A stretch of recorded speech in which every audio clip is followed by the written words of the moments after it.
మాజీ మంత్రి వైఎస్ వివేకానందరెడ్డి హత్య కేసు గురించి మాట్లాడొద్దంటూ ఏపీసీసీ చీఫ్ షర్మిలను కడప కోర్టు ఆదేశించిన సంగతి తెలిసిందే. ఆ ఆదేశాలపై సుప్రీంకోర్టు స్టే విధించింది. ఎన్నికల ప్రచారంలో వివేక హత్య కేసును షర్మిల ప్రధానంగా ప్రస్తావించిన సంగతి కూడా తెలిసిందే. ఇక వివేక హత్య కేసులో నిందితుడిగా ఉన్న అవినాష్ కు జగన్ మళ్లీ టికెట్ ఇచ్చారంటూ ఆమె తీవ్ర వ్యాఖ్యలు చేశారు. ఈ ఎన్నికలు నేరస్తులకు ధర్మం వైపు నిలబడ్డ వారికి మధ్య జరుగుతున్నాయి అన్నారు.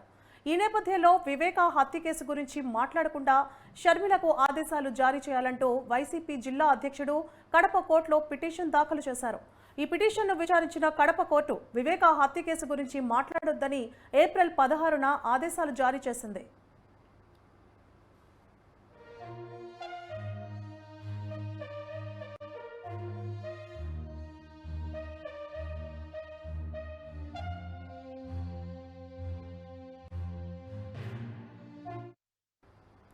కడప కోర్టు ఇచ్చిన ఆదేశాలపై షర్మిల హైకోర్టును ఆశ్రయించగా పిటిషన్ను కొట్టేసింది. దీంతో ఆమె సుప్రీంకోర్టులో సవాల్ చేశారు. ఈ పిటిషన్పై ఈరోజు సుప్రీంకోర్టులో విచారణ జరిగింది. కడప కోర్టు ఆదేశాలు సుప్రీంకోర్టు తీర్పుకు విరుద్ధంగా ఉన్నాయని, వాక్ స్వాతంత్రం, స్వేచ్ఛను హరించేలా కడప కోర్టు ఉత్తర్వులు ఉన్నాయని విచారణ సందర్భంగా సుప్రీంకోర్టు ధర్మాసనం వ్యాఖ్యానించింది. ప్రతివాదుల వాదనలను కూడా వినకుండా ఏకపక్షంగా ఆదేశాలను జారీ చేశారని తెలిపింది.